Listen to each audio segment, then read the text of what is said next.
Bienvenue à nouveau dans l'émission. Nous recevons aujourd'hui Alex Kreiner, analyste de marché, analyste géopolitique, auteur et ancien gestionnaire de fonds spéculatifs. Merci beaucoup d'être avec nous.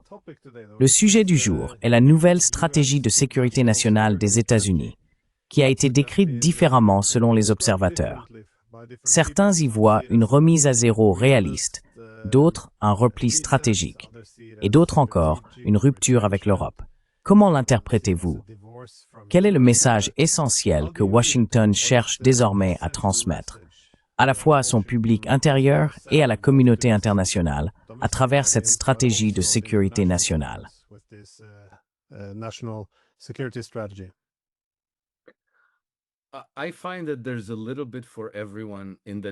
Je trouve qu'il y a un peu de tout pour chacun dans le document, y compris des éléments qui confortent ceux qui pensent que les États-Unis poursuivent essentiellement leurs anciennes politiques de domination mondiale, que toute correction de cap n'est qu'un simple vernis, et que ce que nous avons à la place, c'est, comment dire, une sorte de séquençage stratégique et de division du travail. Je ne le lis pas tout à fait de cette manière. Je pense que le document confirme largement ce que Marco Rubio avait déjà déclaré lors de ses auditions de confirmation en janvier de cette année, lorsqu'il affirmait que l'ordre mondial d'après-guerre était plus qu'obsolète, qu'il avait été instrumentalisé contre les États-Unis.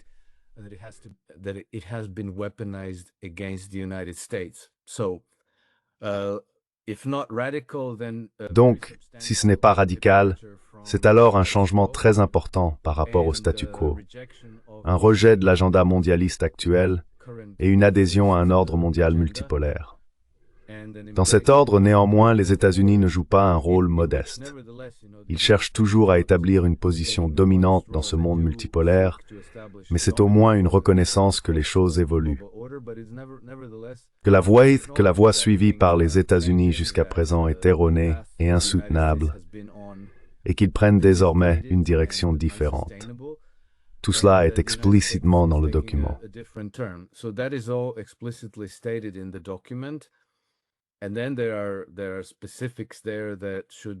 Et puis, il y a là des éléments précis qui devraient être très préoccupants pour, vous savez, les nouvelles élites mondialistes du nouvel ordre mondial, appelons-les ainsi, par générosité.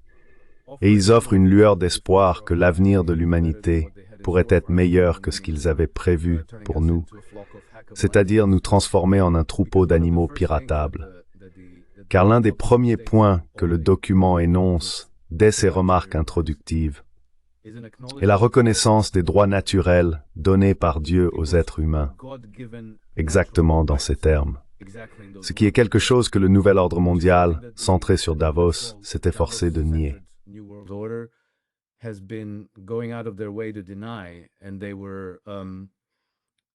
Et ils interprétaient délibérément les droits de l'homme comme quelque chose accordé par les autorités de l'État, avec, évidemment, l'implication que ces droits peuvent ensuite être retirés par ces mêmes autorités, à moins que nous soyons sages, à moins que nous nous conformions à tout ce qu'elles exigent. Autrement dit, on peut être emprisonné à vie si l'on refuse d'utiliser les pronoms personnels choisis par certaines personnes. On peut être emprisonné pour avoir prié en silence dans la rue, ou pour avoir publié du contenu jugé choquant sur les réseaux sociaux, porté le mauvais t-shirt, chanté les mauvaises chansons, exprimé les mauvaises opinions, et ainsi de suite.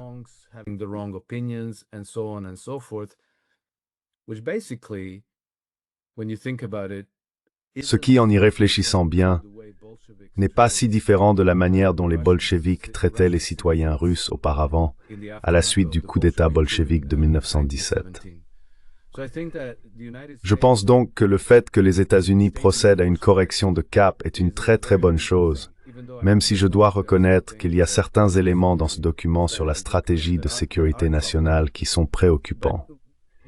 Mais Vous savez, il n'y a pas lieu d'être trop fataliste à propos de ces aspects, car l'administration Trump cherche encore à maintenir un équilibre très très complexe entre leur nouvelle stratégie nationale et les intérêts établis, encore extrêmement puissants, qui ont profité de l'ordre mondial d'après la Seconde Guerre mondiale.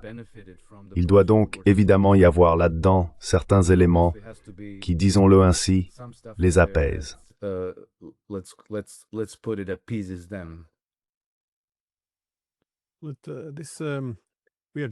Avec ce réajustement, cependant, je souligne souvent que Trump n'en est peut-être pas la cause, mais plutôt le symptôme.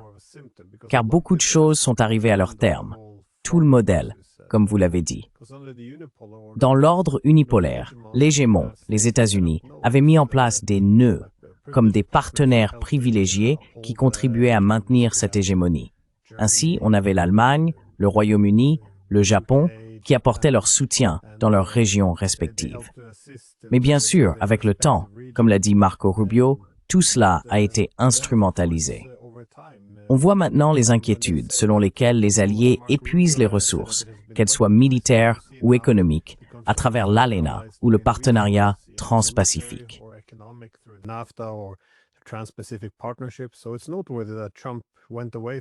Il est donc remarquable que Trump se soit éloigné de ces accords économiques.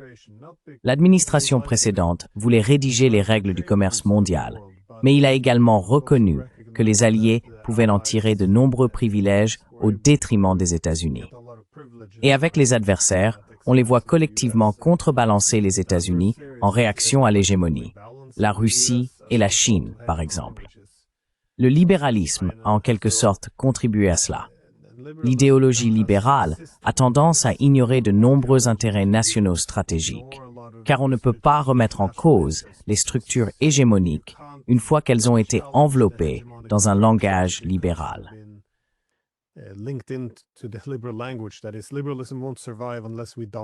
Autrement dit, le libéralisme ne survivra pas à moins que nous ne dominions pratiquement tous les domaines et ne maintenions ces structures clés. Mais l'une des institutions intéressantes qui a été centrale dans l'hégémonie de l'après-guerre froide, c'est l'OTAN. L'expansion de l'OTAN a établi le modèle de sa domination. À quel point penses-tu que cet élément est pertinent? Car non seulement ils ne veulent plus projeter cette idée, mais ils veulent en réalité s'en débarrasser complètement. Non pas de l'OTAN elle-même, mais de l'idée selon laquelle l'OTAN doit continuer à s'étendre.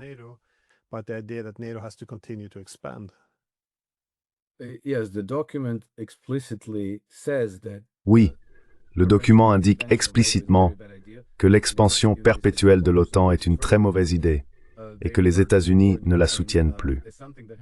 De plus, il qualifie la guerre en Ukraine de situation qui doit prendre fin et affirme que la Russie doit faire partie de la nouvelle architecture de sécurité européenne. Donc, vous savez, c'est évidemment une rupture avec le programme actuel de l'Europe, disons de l'establishment européen. Et cela marque clairement un changement très significatif par rapport à la manière dont les affaires mondiales actuelles sont abordées. Le texte critique également l'Union européenne, tout en affirmant en même temps que les alliés européens sont extrêmement importants pour les États-Unis.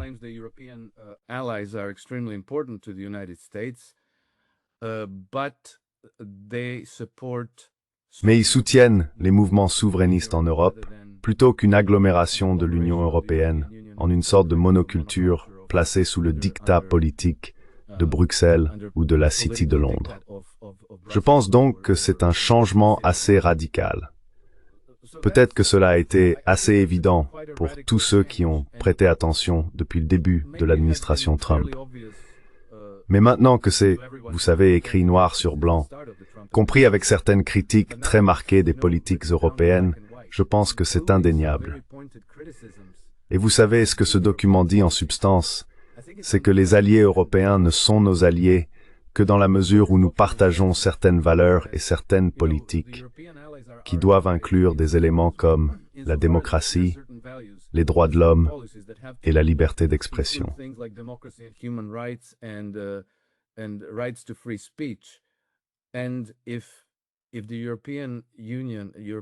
Si les pays européens s'écartent de ces valeurs, alors ils ne peuvent plus être nos alliés.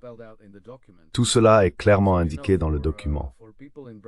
Donc, vous savez, pour les gens à Bruxelles, pour des personnes comme Ursula von der Leyen, Kaja Kallas, Friedrich Merz et Emmanuel Macron, il est très difficile de le nier.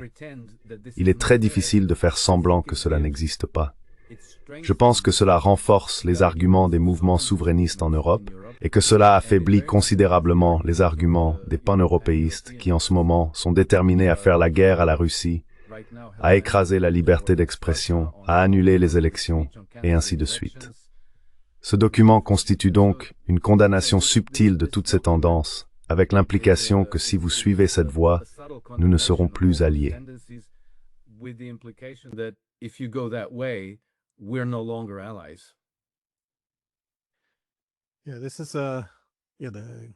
Oui, cette partie, sans prendre à l'UMOR et la critiquer, est assez fascinante.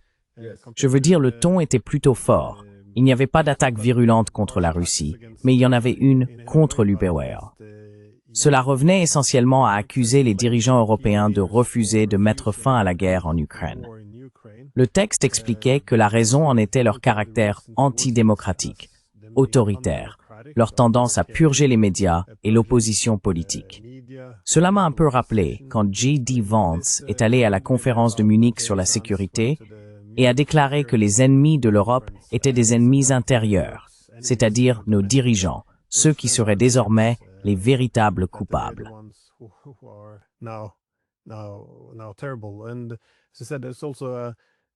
Et comme je l'ai dit, il y a également une note indiquant que l'une des solutions doit consister à cultiver une résistance à la trajectoire actuelle de l'Europe au sein des nations européennes. Ce n'est pas tout à fait un changement de régime, mais cela suggère que les États-Unis devraient aider l'Europe à s'écarter de sa voie actuelle, dirigée essentiellement par des dirigeants autoritaires et antidémocratiques. C'est un document assez accablant pour les Européens. Les dirigeants européens ont tout fait pour montrer leur obéissance, espérant gagner l'affection de Trump.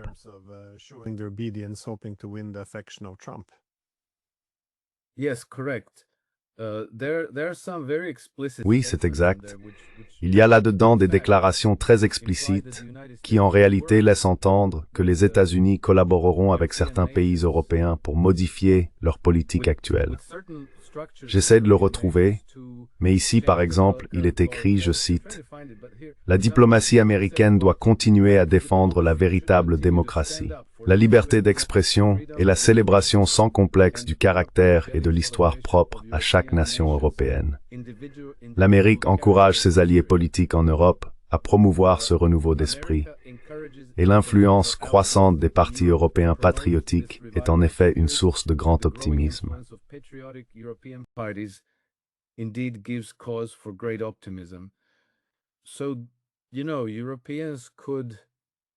Donc vous savez, les Européens pourraient... vous savez, les Européens, disons, appelons cela les structures encore dominantes des partis centrés sur l'UBR, interpréter à juste titre cela comme une ingérence américaine dans leurs affaires intérieures. Mais, vous savez, à ce stade, cette ingérence serait très bien accueillie par de nombreuses forces au sein de l'UBR, qui aujourd'hui restent peut-être silencieuses, mais pourraient être suffisamment puissantes pour renverser l'ancien ordre en très peu de temps. Vous savez, le soutien à des partis comme l'AfD en Allemagne et à des partis souverainistes de gauche comme de droite en France, en Italie et dans d'autres pays européens est probablement silencieux, mais c'est un géant qui avait peut-être seulement besoin de ce signal des États-Unis pour s'affirmer davantage.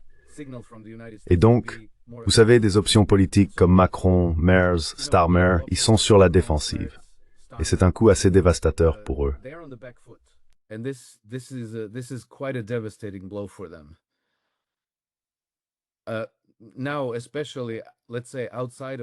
Aujourd'hui, en particulier en dehors de cet accord, il existe également un conflit concret directement lié à ce document.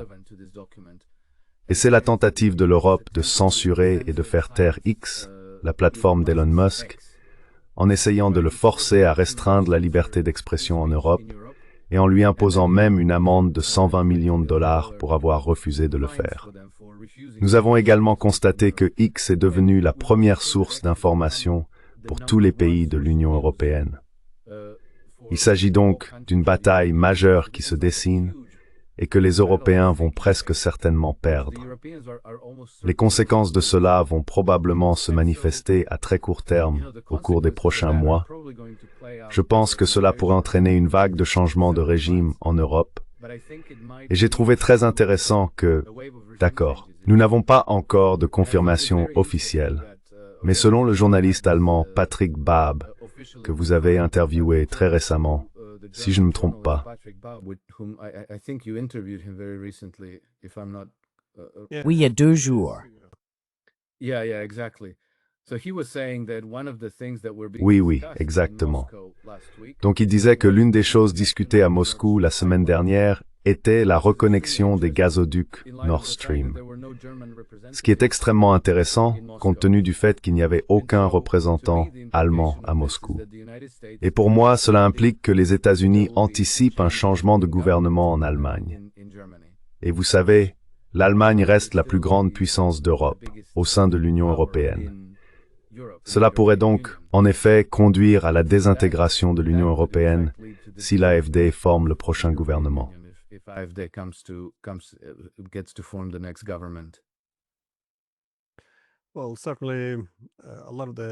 Eh bien, il est certain qu'une grande partie des commentaires formulés dans cette nouvelle stratégie de sécurité nationale, à mon avis, seraient accueillis favorablement par l'AfD, Marine Le Pen et de nombreuses forces politiques marginalisées à travers l'Europe. Bien sûr, cela n'est pas du tout bien reçu en Europe.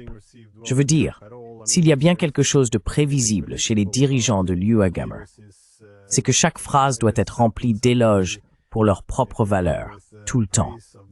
Et je fais souvent remarquer que si l'on doit sans cesse parler de ces grandes valeurs, c'est peut-être qu'il y a un problème.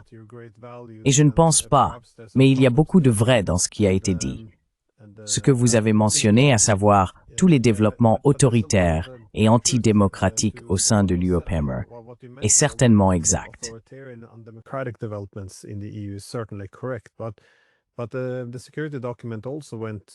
Mais le document sur la sécurité abordait également l'irrélevance civilisationnelle ou l'irrélevance croissante de l'Europe.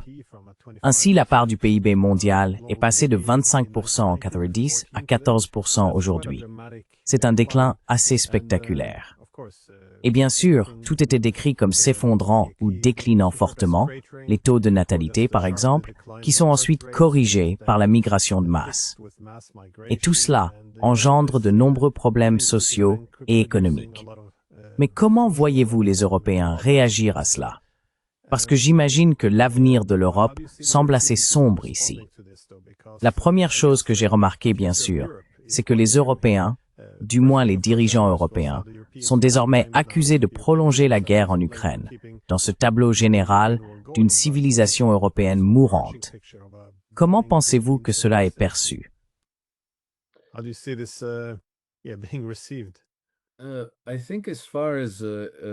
Je pense que pour ce qui est des structures de gouvernance de l'Union européenne, elles n'ont en réalité aucune réponse. Elles paniquent simplement et improvisent au fur et à mesure. Vous savez, Kaja Kallas était récemment dans le Golfe et elle a en fait contredit les Américains. Elle a déclaré que la part de l'Europe dans le PIB mondial était de 20%, donc elle doit avoir raison, pas 14%. Mais il nie également qu'il existe une fracture entre les États-Unis et l'Europe. Il continue de prétendre que le partenariat est réel et solide, que nous sommes du même côté et devons rester unis. Et tout cela.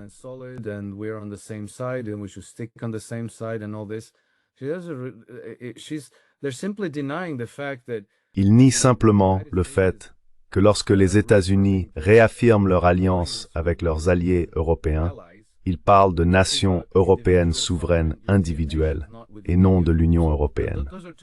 Ce sont deux choses très différentes. Mais je pense que les réactions les plus inquiétantes pourraient venir, disons, des structures de l'État profond. Je pense que les réactions à ce niveau pourraient devenir très laides. cela ne sera pas discuté ouvertement. Mais ils ont un long passé de renversement de gouvernement. Et je pense qu'il y a un danger qu'ils essayent de renverser le gouvernement de Donald Trump. Sinon, par une tentative d'assassinat contre Trump, alors en orchestrant des révolutions de couleur.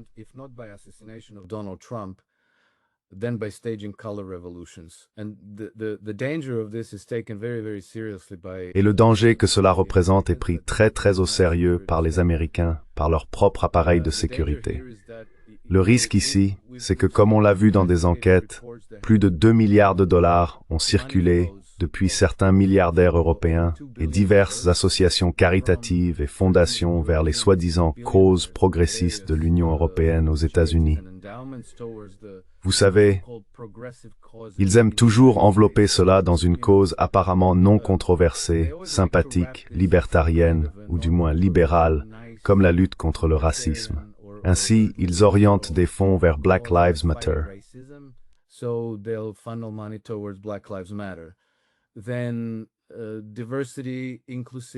Ensuite, la diversité, l'inclusivité et le DEI. Qu'est-ce que c'est? Bon, vous voyez ce que je veux dire. Puis cela s'étend au groupe LGBT, et ensuite il y a divers groupes et causes qu'ils soutiennent avec ces centaines de millions de dollars. Nous savons que certains de ces groupes comptent en leur sein des segments plus petits, mais plus militants.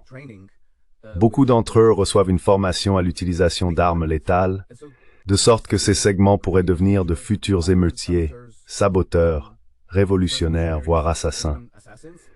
Et vous savez, lorsque la guerre en Ukraine prendra fin, on pourrait voir un transfert des Azovites restants retournant aux États-Unis pour s'impliquer dans ces révolutions.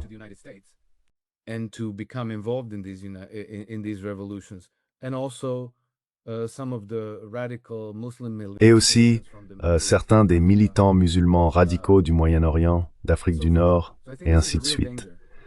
Donc je pense que c'est un véritable danger. Je pense que nous pourrions voir les États-Unis se transformer en champ de bataille, comme cela a toujours été prévu. Cela devait arriver, car l'Empire occidental n'est viable que tant que les États-Unis en font partie.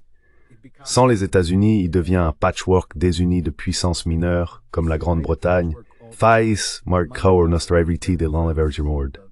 Canada, Australia, New Zealand, Israel. Ce n'est plus viable parce que c'est géographiquement dispersé et qu'ensuite il perd sa plus grande économie, sa plus grande armée, sa principale source de financement, et ainsi de suite. Donc pour eux, garder les États-Unis à bord est une question de vie ou de mort.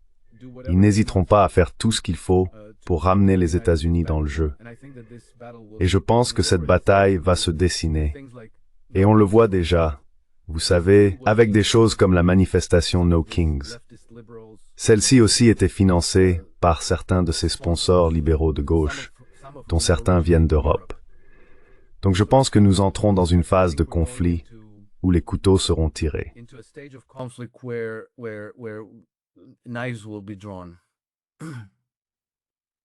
Eh bien, je pense que tu as raison à ce sujet. Une fois que l'on reconnaît la réalité au sein de l'Union européenne, tout commence à se désagréger. Je pense que l'UNORM est particulièrement vulnérable par rapport à d'autres régions du monde. Car comment peut-on avoir une unité entre 27 États membres aux intérêts économiques et sécuritaires si différents?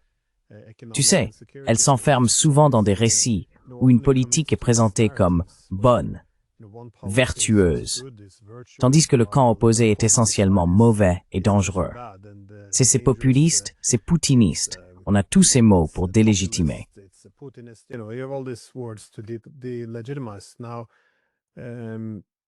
Prenons par exemple la guerre en Ukraine. Si l'on reconnaissait le consensus selon lequel nous avons perdu la guerre, alors certains pays commenceraient à se détacher. Certains chercheraient une réconciliation, peut-être avec la Russie. D'autres commenceraient à négocier, à participer aux discussions. Soudainement, l'Union européenne s'effondrerait. Tout son rôle s'écroulerait. C'est la même chose avec cette stratégie de sécurité. Si l'on reconnaissait que la nouvelle stratégie de sécurité a été publiée et que l'on commençait à en débattre, c'est-à-dire que les États-Unis ne souhaitent plus l'élargissement de l'OTAN, cela aurait certainement un impact sur l'architecture de sécurité européenne. Il n'existe aucun consensus sur la manière d'aborder cette question.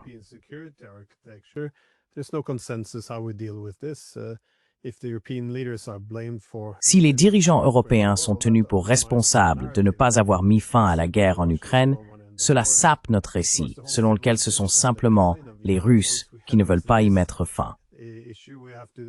Et bien sûr, tout le déclin civilisationnel de l'Europe. Une fois que nous abordons cette question, nous devons traiter de tout, des taux de natalité et de la migration aux tendances autoritaires des dirigeants politiques. Je veux dire, une fois que cela est révélé, tout risque de se défaire presque tout seul. Il est donc plus simple, je pense, de faire comme si rien n'avait changé. Mais tout à l'heure, vous avez mentionné qu'il y avait certains aspects préoccupants dans cette nouvelle stratégie de sécurité nationale. Quels sont-ils, selon vous?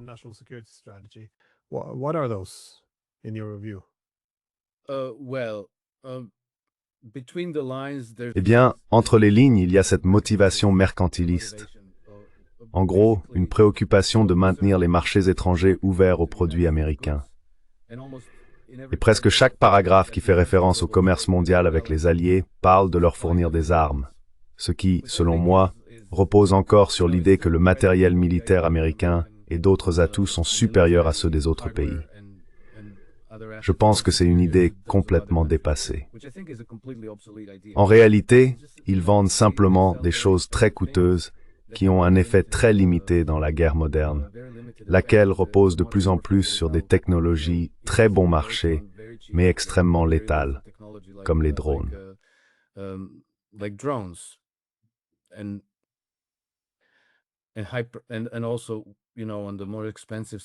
Et puis, vous savez, à l'autre extrémité, celle des armes les plus coûteuses, il y a les armes hypersoniques. Les États-Unis sont en retard dans ce domaine et il est peu probable que la vente de ces armes y change quoi que ce soit. Vendre des armes américaines à leurs alliés, c'est plus qu'un simple système de protection. En gros, nous serons alliés, mais vous devez acheter nos armes. Elles ne servent à rien. C'est comme lorsqu'un voyou dans la rue s'approche de quelqu'un et lui dit « Achète une brique ». C'est inutile, on n'a pas besoin de la brique, mais il veut juste prendre votre argent. C'est inquiétant, mais ce qu'il est encore plus, c'est toute la question de Taïwan. Car dans ce document sur la sécurité nationale, les États-Unis revendiquent toujours leur domination sur le Pacifique oriental, l'Indo-Pacifique.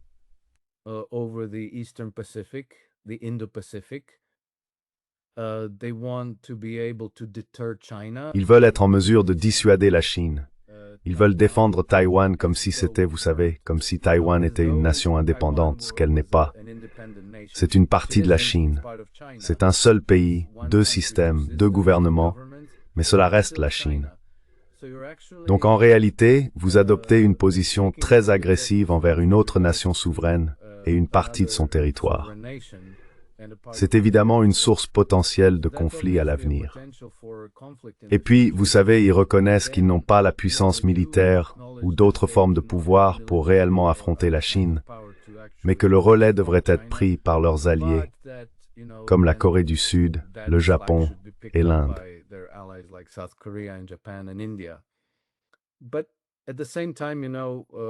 Mais en même temps, vous savez, Trump essaye de conclure des accords avec la Chine.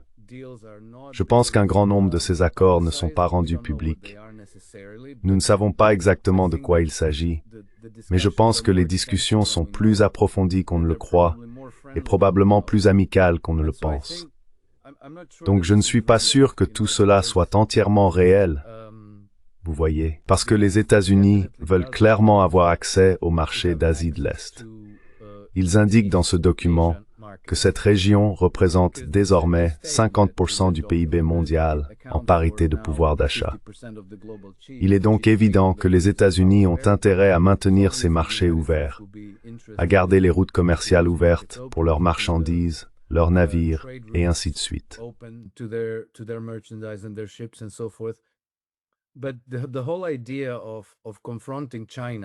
Mais toute cette idée de confronter la Chine et de maintenir cette attitude agressive qui pourrait en réalité dégénérer en guerre ouverte J'ai l'impression que ça sert à apaiser le complexe militaro-industriel américain.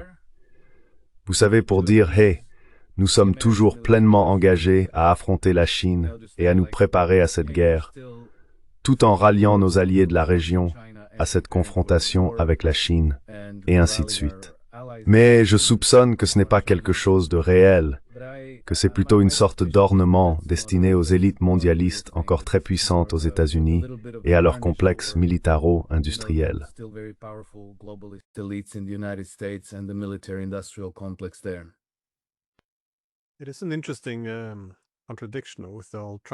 C'est une contradiction intéressante avec l'ancienne administration Trump. D'un côté, elle semble sincère dans sa volonté de mettre fin à tous les conflits et guerres militaires, en particulier celui en Ukraine, et aussi de s'adapter aux réalités multipolaires, c'est-à-dire reconnaître que la stratégie hégémonique est désormais contre-productive et vouée à l'échec si l'on tente de maintenir la même politique. En même temps, il y a cet esprit presque absurde de militarisme. Je pense à Gaza, aux attaques contre l'Iran, aux menaces contre le Venezuela et bien sûr à la Chine, c'est-à-dire le fait de contester la souveraineté de la Chine sur Taïwan, ce qui est une folie. Mais en même temps, avec la Chine, il présente la relation ou la compétition entre les États-Unis et la Chine comme moins idéologique que ne le faisaient ses prédécesseurs, et davantage en termes de rivalité économique et technologique. Je me demande si cela n'est pas une source de soulagement, car une fois que la compétition géopolitique prend une forme idéologique, il reste souvent très peu de place pour le compromis. Alors vous savez, cela devient une compétition du bien contre le mal. Oui, oui.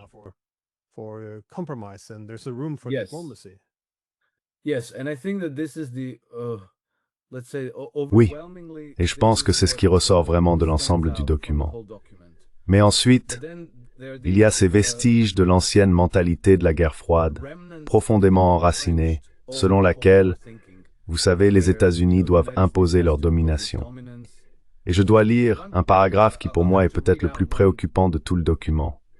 Il dit, je cite, « Les conditions de notre engagement, en particulier avec les pays qui dépendent le plus de nous et sur lesquels nous avons donc le plus d'influence, doivent être des contrats à source unique pour nos entreprises. En même temps, nous devrions faire tout notre possible pour écarter les entreprises étrangères qui construisent des infrastructures dans la région. » C'est pratiquement un paragraphe qui aurait pu être inséré là par la CIA, car c'est exactement ce qu'ils ont fait dans le monde entier, sous l'ancien ordre, disons, en déclin.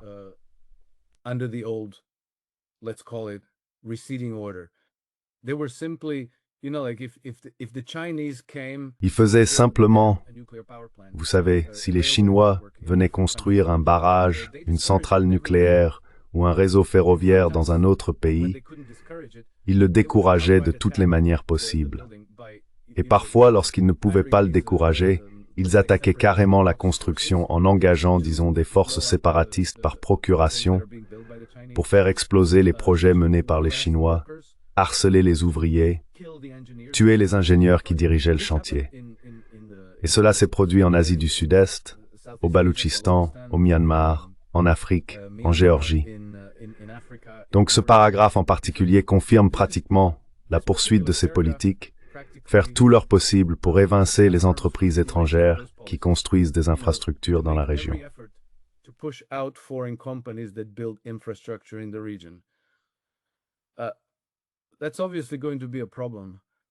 Donc cela va évidemment poser un problème.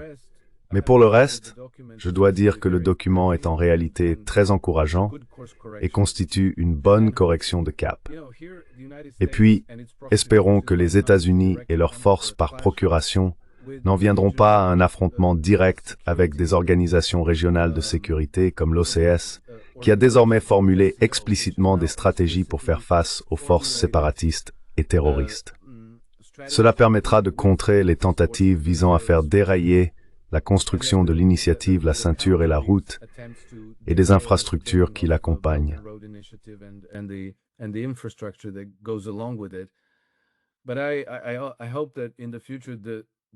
Mais j'espère que dans l'avenir, une nouvelle correction de cap de la politique américaine permettra de trouver un terrain d'entente avec la Russie, avec la Chine, avec les Iraniens, et que la coopération entre ces nations, ces puissances, poursuivra l'architecture multipolaire et une coopération constructive. Plutôt que de dire, eh bien, si quelqu'un d'autre construit des infrastructures là où nous voulons affirmer notre domination, nous allons simplement tout faire pour les en écarter. Parce que cela, c'est ouvertement hostile. Et cela contraste avec le reste du document, qui n'est pas ouvertement hostile. C'est même tout le contraire. Quoi qu'il en soit, comme je l'ai dit, il semble qu'ils aient mis un peu de tout pour chacun dans ce document, mais je pense que c'est une énorme amélioration par rapport à ce que nous avions sous les administrations Biden, Obama, Bush et Clinton. Higeze step flujala set swordux per strength positive.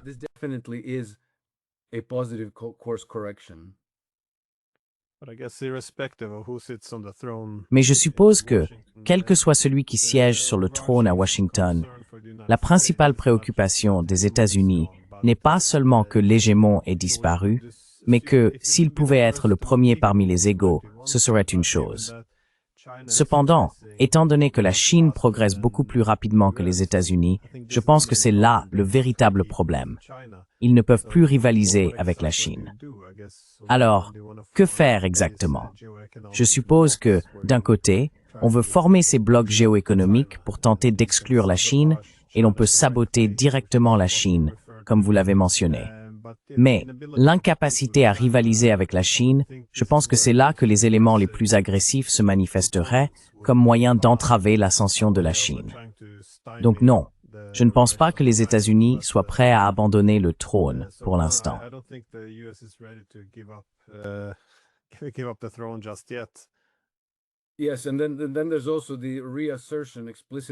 Oui, et il y a aussi la réaffirmation explicite de la doctrine Monroe, qui ne semble pas particulièrement belliqueuse ou agressive, mais qui est très affirmée et dont le sens n'est pas clairement défini. Le document parle de travailler avec les nations de la région, de les rallier en tant qu'amis et alliés, d'élargir la coopération, et ensuite pour celles qui s'y opposent, de collaborer avec elles afin, disons, de lever leur opposition et de les intégrer à ce nouvel hémisphère où les États-Unis sont la puissance dominante, mais pas nécessairement un hégémon impérial. Mais en ce qui concerne la Chine, Glenn, je pense qu'une faiblesse majeure de ce document réside simplement dans le déni du leadership chinois en matière de compétitivité, de technologie, et ainsi de suite.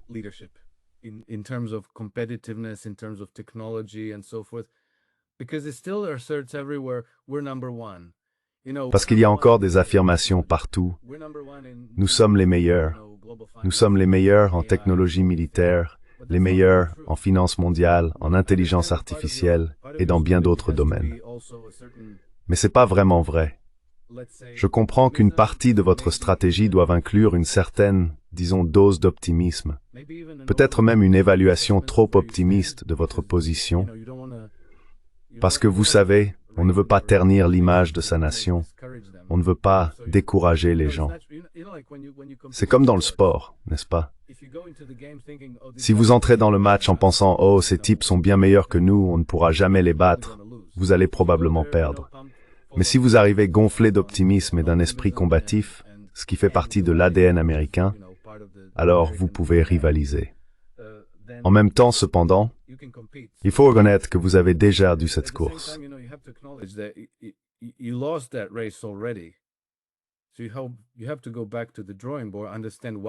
Donc, il faut repartir de zéro, comprendre pourquoi on a échoué et reconstruire à partir de là. Voir comment on peut être compétitif sur le marché mondial sans forcément adopter la méthode Tonya Harding. Je ne sais pas si tu t'en souviens, mais dans les années 1990, il y a eu un scandale américain impliquant deux patineuses, Tonya Harding et Nancy Kerrigan. Nancy Kerrigan était la plus talentueuse et la plus jolie des deux, tandis que Tonya Harding vivait un peu dans son ombre. Pour sortir de cette ombre, Tonya Harding et son petit ami ont décidé de s'en prendre aux genoux de Nancy Kerrigan. Ils l'ont effectivement attaquée, je crois avec une batte de baseball ou quelque chose du genre. Cela ne s'est pas bien terminé pour eux. Mais tu vois, il y a cet élément culturel du « tout est permis » dans la lutte pour devenir le numéro un.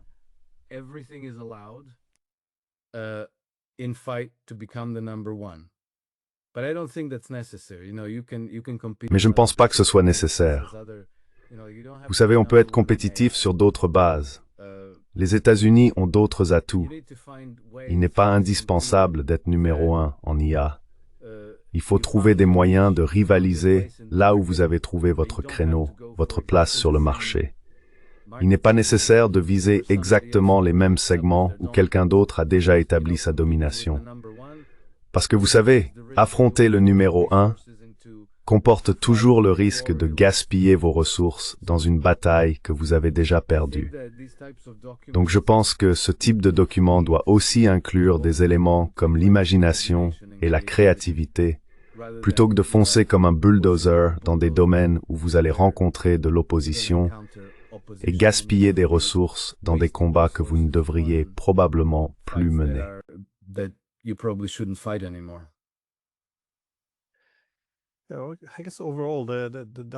Je suppose qu'en général, le document est assez cohérent. Si les États-Unis veulent s'adapter à la multipolarité, c'est-à-dire s'ils ne peuvent pas être partout en même temps, que faire? Eh bien, d'abord, il faut s'assurer d'être le maître dans son propre voisinage, c'est-à-dire dans l'hémisphère occidental, ce qui explique pourquoi cette résurgence de la doctrine Monroe a du sens. Il ne s'agit pas forcément de la soutenir, mais elle se justifie. La Chine sera alors, dans ce système multipolaire, le principal rival pour le leadership économique, et c'est évidemment là que les choses deviennent un peu plus conflictuelles.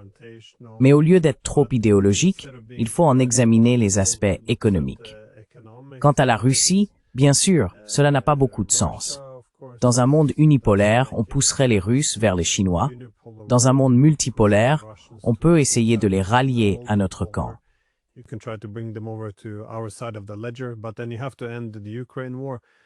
Mais alors, il faut mettre fin à la guerre en Ukraine. Donc encore une fois, cela a du sens pour les Européens. Ils passent du statut d'allié clé à celui de fardeau croissant. Et on peut prévoir ce déclin civilisationnel ou cette poursuite du déclin économique, social, tout cela. En somme, oui, leur dire que cela doit être inversé, que nous les aiderons à le faire, indépendamment de ce que veulent leurs dirigeants. Beaucoup de choses s'expliquent ainsi, surtout si l'on considère que les États-Unis doivent s'adapter à ces nouvelles réalités, en particulier lorsque les excès de l'idéologie libérale empêchent ces changements d'avoir lieu. Mais je suppose que ma dernière question est la suivante. Étant donné que vous vous concentrez beaucoup sur la multipolarité, l'interprétez-vous de la même manière ou comment voyez-vous la multipolarité motiver une partie de ce nouveau document?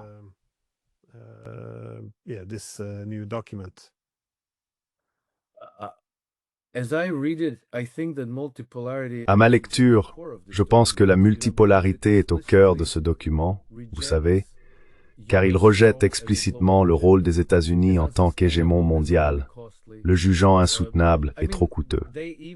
Je veux dire, le document critique même explicitement le libre-échange.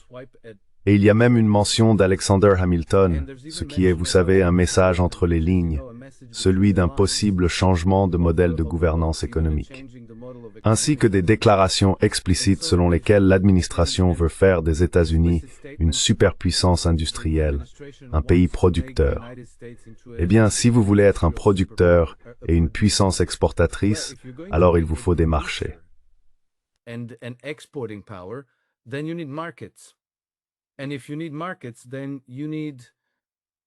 Et si vous avez besoin de marchés, alors vous avez besoin d'un grand nombre de, appelons-les, des consommateurs aisés dans le monde. En ce sens, je pense que la stratégie américaine est en réalité complémentaire de la stratégie chinoise, car la stratégie chinoise consiste à créer des marchés aisés, à sortir des centaines de millions, voire des milliards, de personnes de la pauvreté afin qu'elles deviennent des consommateurs aisés, capables d'acheter la production des entreprises manufacturières chinoises.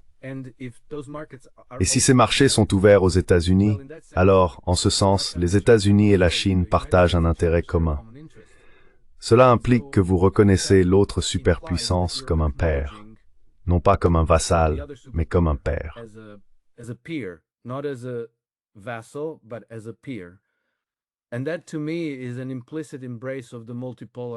Et cela pour moi constitue une adhésion implicite à l'ordre mondial multipolaire.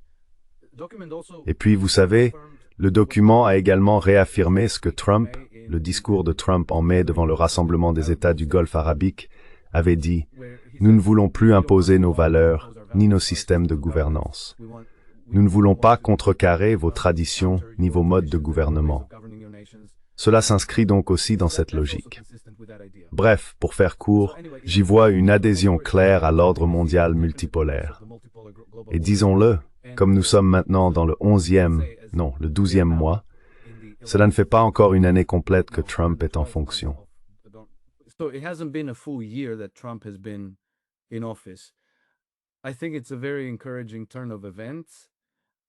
Je pense que c'est une évolution très encourageante. Si l'administration réussit et reste au pouvoir, ce qui n'est pas garanti, je pense qu'elle pourra s'appuyer sur cela et que la correction de cap pourra se poursuivre. Et je pense que, dans leur coopération avec la Russie, la Chine, l'Inde et d'autres puissances régionales, ils seront en mesure de trouver un langage commun et de purger progressivement ces forces mondialistes de leur système politique. En réduisant peu à peu leur influence dans l'armée, les médias, les services secrets, la diplomatie secrète, et ainsi de suite. Ils pourront alors exprimer beaucoup de ces principes de manière plus ouverte et plus explicite.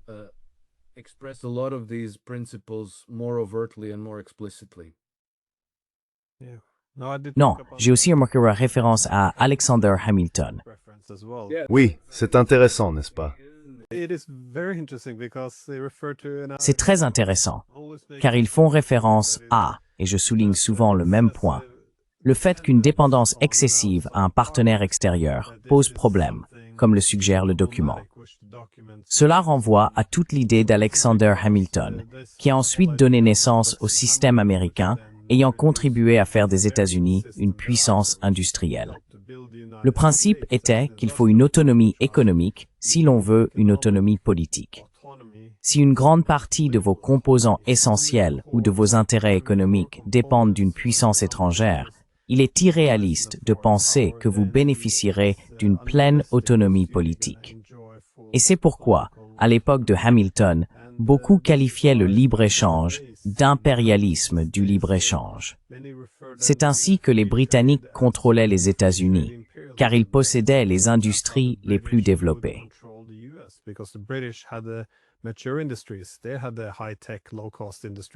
Ils avaient les industries à haute technologie et à faible coût.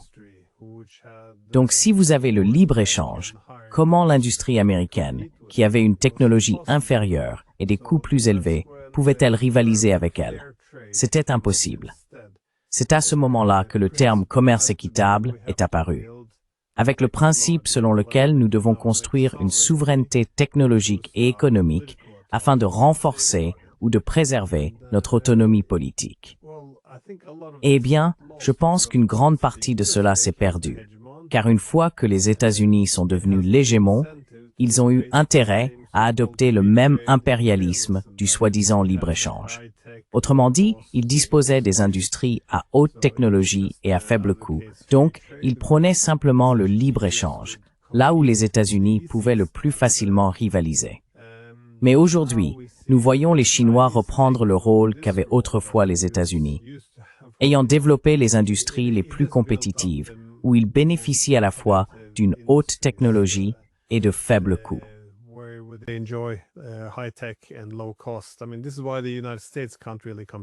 Je veux dire, c'est pour cela que les États-Unis ne peuvent pas vraiment rivaliser avec la Chine.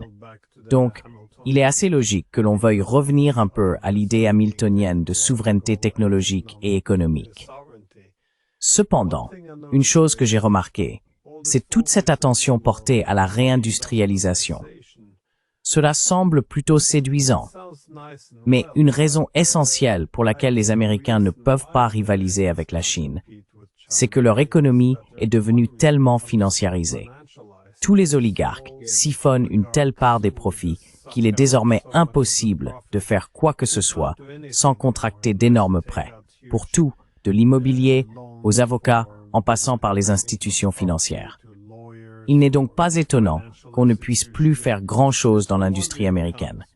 Je ne vois aucun effort sérieux pour aborder ce sujet plutôt sensible.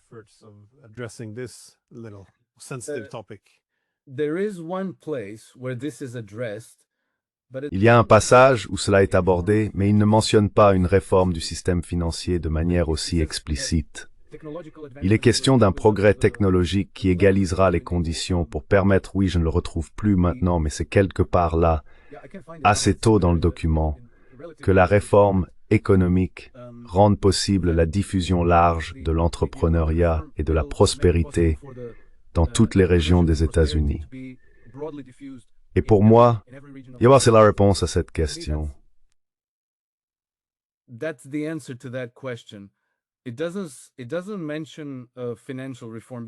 Il ne mentionne pas la réforme financière, car je crois que pour y parvenir, il faut donner aux banques locales et régionales les moyens d'accorder des crédits à long terme à des conditions abordables aux petites et moyennes entreprises. Le document ne le dit pas directement, mais il le sous-entend sous couvert de progrès technologiques. Eh bien, vous savez, le crédit est une forme de technologie sociale, l'émission de crédit, donc c'est peut-être cela. Mais l'intention est clairement de diffuser l'esprit d'entreprise et de tenter d'élever chaque région des États-Unis au rang de région productive et industrialisée. Donc le sujet est abordé, mais ce n'est pas tout à fait explicite. Je pense que c'est un peu entre les lignes.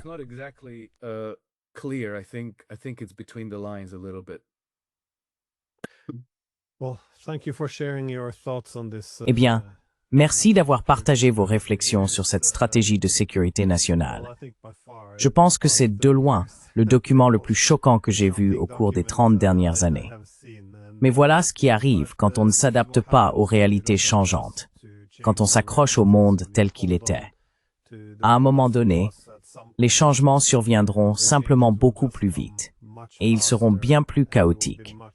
Mais non.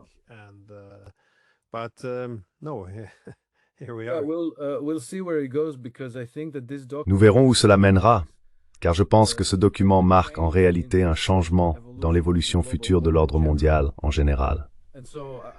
En ce sens, je le trouve très encourageant et très positif. Espérons qu'ils s'appuieront sur cette base. Je pense que c'est une amélioration radicale par rapport à la situation que nous connaissions il y a seulement un an. Et vous savez, à y penser, si Kamala Harris était aujourd'hui à la Maison-Blanche, je pense que les États-Unis suivraient probablement l'exemple de l'Union européenne et de la Grande-Bretagne, où l'on verrait de la censure, des atteintes à la liberté d'expression et une migration incontrôlée continue, et ainsi de suite.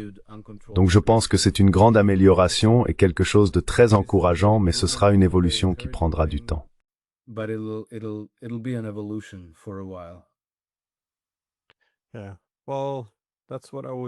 Oui, eh bien, c'est ce que je voulais dire. Le principal caractère destructeur ou irrationnel des politiques de l'Occident, c'est que nous avons continué à maintenir des politiques unipolaires alors même que le monde était devenu multipolaire. Et je pense que cela a été très très destructeur.